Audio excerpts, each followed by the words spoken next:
She steps into a white ute outside Tuggerah Station, a cold Sunday in August 2012. The CCTV is grainy, the moment brief, and then Leisl Smith is gone. For years, that clip was all her family had. Police combed bush tracks, river bends, and back roads. Nothing. No phone, no clothes, no trace. Leisl was 23, bright and stubborn, trying to break free from a man who would not let go. Friends say she was scared. She told people he hit her, that he threatened her, that he watched her every move. His name was James Scott Church. He was older, jealous, and convinced Leisl could expose his double life. When he went to trial in 2022, he died by suicide the day before the verdict. The truth stayed sealed and the silence grew heavier. Now, after 13 long years, a coroner has spoken. On September 29, 2025, Deputy State Coroner Harriet Graham found that Church killed Leisl on August 19, 2012. She said Leisl's body is likely in or near the Goulburn River National Park, a wild stretch of country that still keeps its secrets. This is a story about control, rage, and the quiet courage of a young woman who wanted out. It is also about a system that could not finish the job when the accused died, and a family forced to live with that unfinished ending. Justice did not come in a courtroom. It came in an inquest, patient and careful, piece by piece. At the center stands Leisl's mother, Sandy Harvey. She sat through hearings, sifted rumors from facts, and held her daughter's memory steady when it was easier to let hope fade. 13 years is a long time to wait for an answer. She finally has one. In the pages ahead, we follow the final hours before Leisl vanished. We map the searches that found nothing and the clues that later made sense. We look at the abuse she reported, the lies that trapped her, and the chain of choices that ended a life. Read on for a clear timeline, the key evidence the coroner weighed, and the human cost that numbers never show. This is not just a cold case, it is a reckoning. The fateful day Leisl Smith vanished from sight. It starts with a quiet Sunday and a small camera lens. A young woman steps into a white ute outside Tuggerah Station, then the frame blurs and the trail narrows to a single question. Where did she go next? The hours that follow feel compressed like a tight knot of time. Calls go unanswered, stories shift, and that short clip becomes the only witness that never changes its story. CCTV clues that sparked a massive hunt.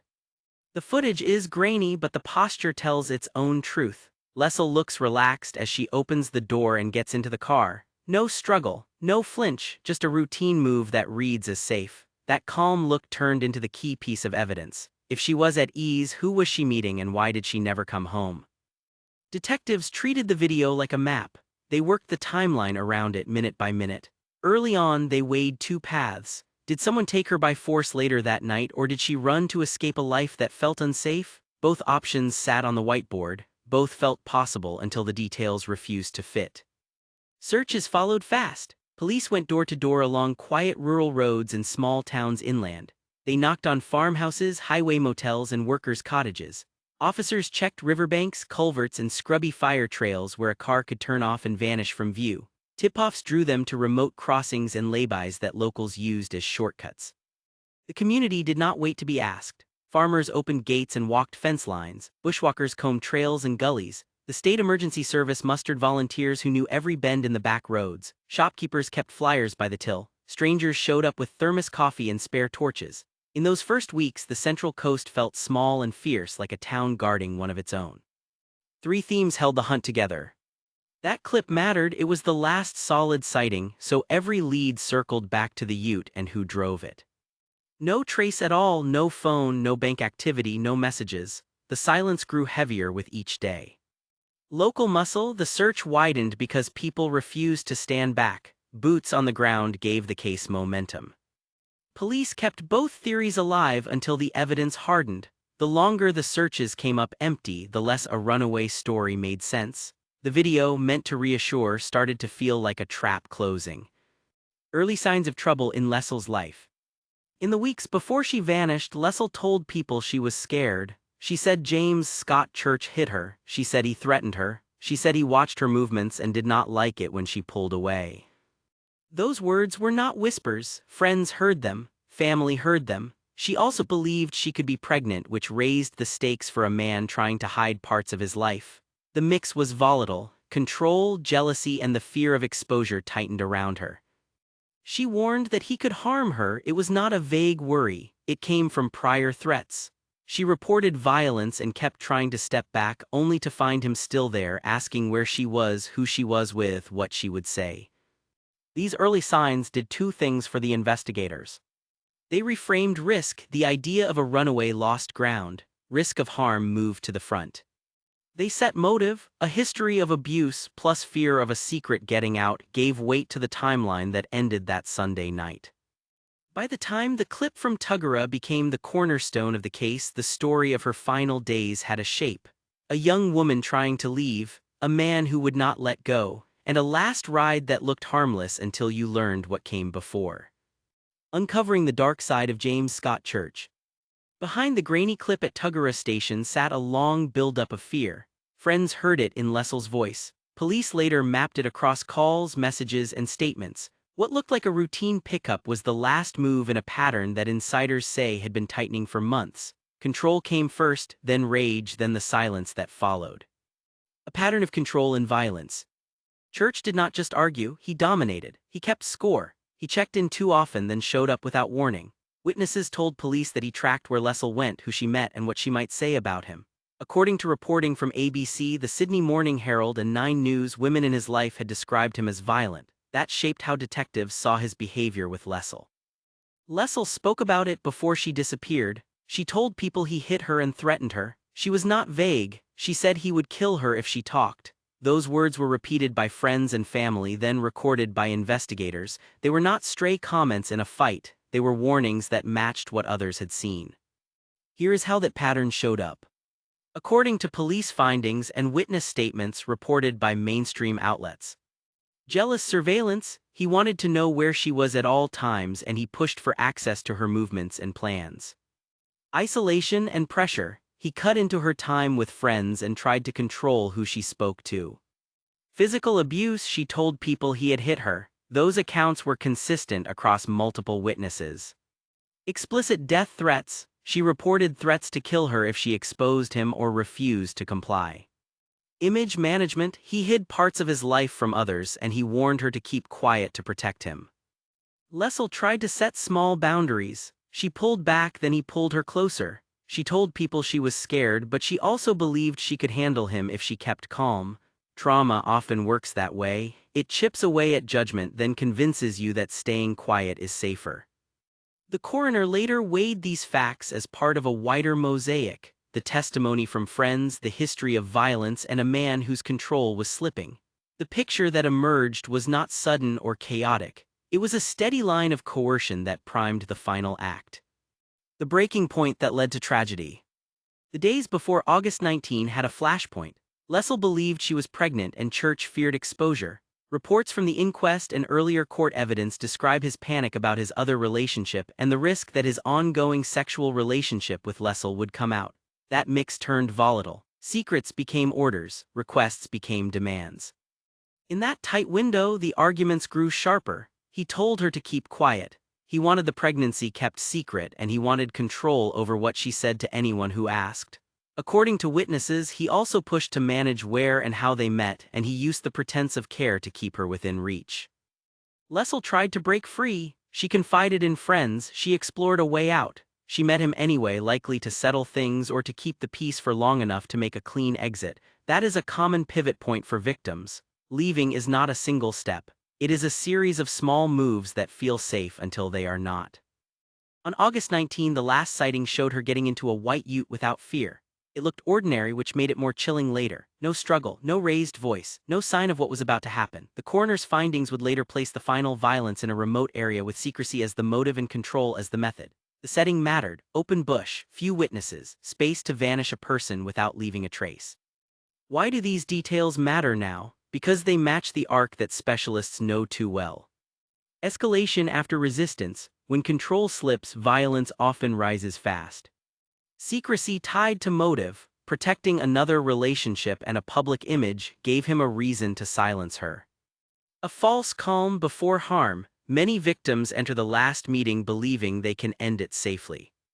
Leisl never made it home. Searches found nothing. The silence that followed only highlighted how carefully this was planned. The inquest later gave the story its shape and with it a conclusion that matched the pattern that so many had warned about.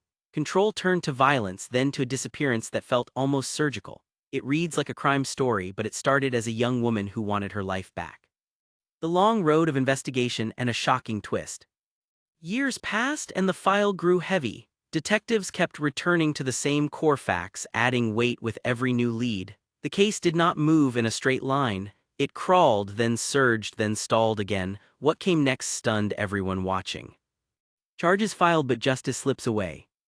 By the time prosecutors charged James Scott Church, the evidence stack looked solid. It was not fancy, just consistent. Piece by piece, it boxed him in. Here is what rose to the top and why it mattered. Phone records, call logs, and tower data linked Church to Leisl that day. The pattern showed contact, movement, then a hard stop in activity that matched the time she disappeared. Witness accounts, people placed them together. The quiet pickup at Tuggerah Station sat at the center, supported by accounts of later sightings and Church's own shifting story. Travel traces, data and timing pointed inland toward the Upper Hunter. The route matched the coroner's view of a remote site and a plan to hide what happened. Violence history, friends and family reported threats. Prior abuse set motive. Fear of exposure and a suspected pregnancy added pressure. The brief was clear and the trial date finally landed. Then it slipped. Hearings moved, evidence fought its way through legal challenges, and the years since 2012 made every small delay feel larger. Still, the court pushed on, and in mid-2022 the case reached its endgame. It never got there. In July 2022, the day before the judge would hand down a verdict, Church died by suicide. The courtroom was left waiting. The family was left broken. Detectives walked out with the same facts but without the words that would have closed the door. That loss did not erase the case, but it stole the moment the system promises, a verdict spoken aloud with reasons on the record. For Sandy Harvey, that day cut twice. She had carried her daughter's story for a decade. She had sat through the pauses and the paperwork. The shock did not just end a trial, it suspended the truth where everyone could see it but no one was allowed to say it. Sealed secrets and lingering questions. When an accused dies before a verdict, the law often freezes the case. Proceedings end, findings stay sealed. In Leisl's matter, the judge's reasons were never released after Church's death, even though the hearing had run its course. The silence felt deliberate, and to those who had waited 10 years, it felt cruel. Investigators had to stand by while the result sat locked away. The public had followed the story for years, only to watch the final chapter close without words. It turned a murder trial into a memory hole, and it kept the wider lessons out of view. That is why calls for reform grew sharper. Publish reasons when public interest is high. Families should not lose access to findings because a defendant dies at the finish line. Create a path to unseal. Courts could allow release after a review with sensitive details redacted so truth is not buried by procedure. Give families standing. Loved ones should have a clear route to ask for publication and to challenge secrecy orders. Sandy Harvey became the voice of that push. She spoke for her daughter but also for other families who watched cases dissolve at the last minute. Her advocacy pressed a simple point. When a case has run and witnesses have braved the stand, the record should not vanish with the accused. The coroner's findings in 2025 finally put the truth in public view. Even so, the gap between what the court heard in 2022 and what it was allowed to say still matters. This is the part of a crime story most people do not see. The grind of procedure can mute a human life. Sandy refused to let that happen. She kept asking for daylight. Now the record speaks, and with it the promise that Leisl's name will not be paired with silence again. Coroner's ruling brings long-awaited answers. 13 years of silence met a clear voice. Deputy State Coroner Harriet Graham set out what happened, where it likely happened, and why it fit the evidence. The finding did not read like a hunch. It read like a tight case that never reached a verdict because the accused died. What follows is how the pieces locked into place. Piecing together the evidence after 13 years. The inquest pulled old threads and laid them side by side. Patterns emerged. Lies fell away. The coroner said James Scott Church killed Leisl before midnight on August 19, 2012 in a remote part of the Upper Hunter. The reasons were simple and they held. Here are the anchors the coroner relied on, set in plain terms. Last seen with Church, CCTV showed Leisl getting into a white ute at Tuggerah Station. Church denied contact in the lead-up, then shifted his story. The video fixed him in her last known moments. Timeline that fits his movements, phone data, travel timing, and gaps in activity matched a run inland. The window before midnight aligned with the route toward the Upper Hunter and the hours where Leisl vanished from every system. Motive rooted in control, Leisl had reported abuse and threats.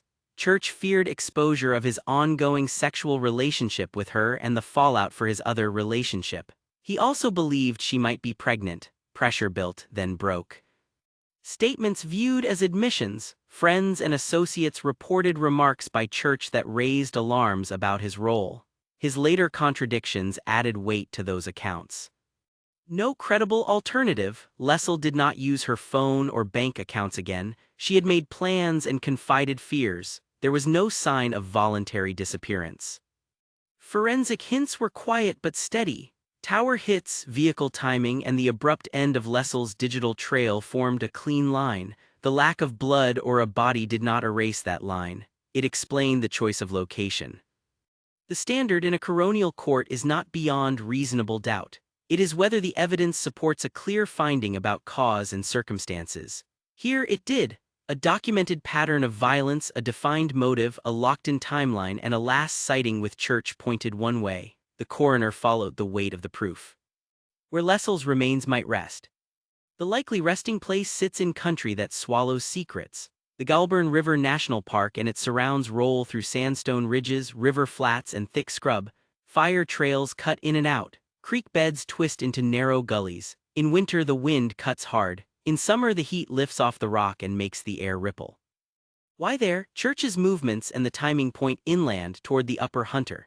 Detectives said the route and window match a drive to remote bush, time off the grid, and a return before dawn.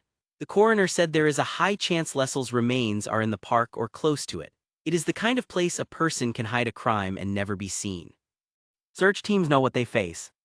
Vast ground, the park and nearby leases span a huge area with limited access points. A single wrong turn can cost a day. Harsh terrain, steep spurs, loose rock, and thick lantana slow every step. A clue can sit a meter away and stay invisible. Weather swings, floods move soil and cover clues, heat bakes scent and wears down teams, cold makes river crossings risky. Old trails and new growth, fire and regrowth redraw the map, tracks fade, landmarks shift, GPS helps but the bush still wins many rounds. Police have flagged renewed searches shaped by tighter mapping from the inquest. Expect a focus on old river access points, quiet fire trails, and pull-ins used by locals. Expect drones, cadaver dogs, and targeted digs. Expect patience. This land rewards stubborn work and local knowledge. A farmer's memory of a locked gate, a fisher's note about a washed-out crossing, a volunteer who remembers a burnt stump on a bend. That is how bush holds and gives back. The finding gave the family truth. The ground may yet give them the rest. A mother's fight for truth and change. Grief turned Sandy Harvey into a force. For 13 years she searched, spoke, and stood in places that most of us only pass by. She kept Leisl's face in the light when the trail went cold. When the coroner named the man who took her daughter's life, Sandy did not celebrate. She called it the truth they needed, not the end they wanted. Closure came with a price. The bush still holds Leisl. This is the part of the story that does not fit into a case file. A mother learns to live in public, to repeat the same plea with steady breath, to hold hope and reality in the same hand. Sandy did all of that, and then she asked for something bigger. She asked the law to stop silencing families at the very moment they should be heard. Sandy Harvey's tireless search for her daughter. From the first week, Sandy made the case visible. She spoke to ABC, the Sydney Morning Herald, and 9 News, asking anyone who saw that white ute or remembered a small detail to come forward. She posted updates, shared flyers, and never let Leisl's name slip off the nightly news. She built a small circle that became a crowd, then a network. She joined groups for families of missing people, leaned on volunteers, and learned the strange routines of long searches. She sat with SES crews at dawn. She walked creek beds and scrub. She kept a diary of leads and dead ends. When searches paused, she ran fresh appeals and lined up new interviews. The aim was simple: keep the story alive until the system caught up. 13 years is a long haul. The trial that never finished hurt most. The man accused of killing her daughter died before the verdict and the judge's reasons stayed sealed. Sandy faced the cameras again and said the silence felt like a second loss. She said the system stopped her at the finish line. After the coroner's ruling, her words were steady. She called the finding bittersweet. It gave her the truth she had asked for, but not her daughter's body and not the words the court had written in 2022. She thanked the detectives, the volunteers, and the strangers who showed up with food and torches. Then she turned to lawmakers because the silence had to change. Key moments in her public push. National media appeals, repeated interviews with ABC, the Sydney Morning Herald, and 9 News to keep pressure on the case. Community organizing, search days, letter drops, and social posts that pulled in locals from the Central Coast to the Upper Hunter. Support networks, participation in groups for families of the missing, sharing practical help and hard lessons. Petition for reform, more than 3,000 signatures backing a change to how courts handle cases when an accused dies before judgment. Her message was always clear. Leisl was loved, she was targeted, she did not run, someone took her and the truth had to be spoken where everyone could hear it. Pushing for laws to prevent future silences. Sandy's advocacy goes beyond her own loss. She wants New South Wales to fix a rule that locks families out when the accused dies before a verdict. In Leisl's case, a judge heard the evidence, wrote reasons, then sealed them after James Church died by suicide the day before the decision. That gap kept a family from hearing the full record of the case they had waited a decade to see. She argues for simple, strong changes that center the people left behind. Publish court reasons in the public interest. If a hearing is complete and the community has followed the case, the written decision should be released even if the accused dies. Sensitive details can be redacted. Automatic access for families. Give next of kin the right to view findings, exhibits, and key transcripts once a case ends without a verdict. A formal review path. Create a clear, fast process to unseal decisions where justice requires daylight. Victim voice in closure events. When a case stops due to death, notify families early, hear them in court, and record their statements with the file. These changes would help more than one family. They touch a wide set of cases. People who vanish without a body, no-body murders that hinge on patterns and timelines, and trials that end because a defendant dies. Without reform, the story stalls at the edge of truth. With reform, records speak and lessons carry forward. Why this matters in missing persons cases.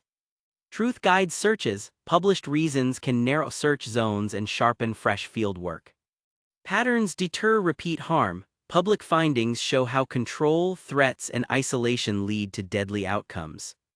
Families deserve the record. A decade of courage should not end with a sealed envelope. Sandy's push draws strength from the coroner's ruling. The inquest spoke clearly. Now she wants the law to do the same when courts are cut short. Her aim is plain: no more quiet endings, no more verdicts that vanish. Let the record breathe so families can grieve with facts in hand and the public can learn what it takes to stop the next person from disappearing. White Ute Silent Bush, The Last Ride of Leisl Smith. A grainy clip, a white ute, a quiet Sunday afternoon, that was the hook and it still chills.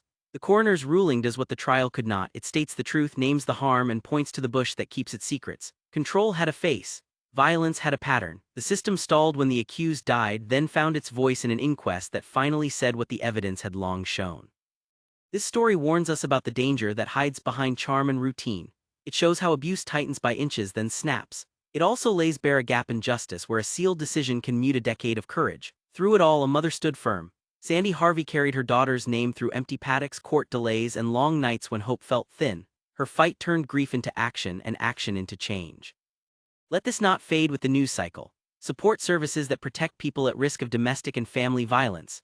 Back reforms that publish court reasons when public interest is clear. Donate to search groups and missing persons foundations. Share Leisl's photo and story. If you live near the Upper Hunter or the Goulburn River National Park, keep your eyes open, report what you find, and pass on old memories of tracks and gates. Remember Leisl? Remember the calm way she stepped into that ute and how a moment can tip a life. Stories like this ask us to stay alert, to control, to listen when someone says they are scared, to act before the bush goes quiet again. If this moved you, speak her name, share the helplines, and stand with the families still waiting. The clip is fixed in time, but what we do next is not.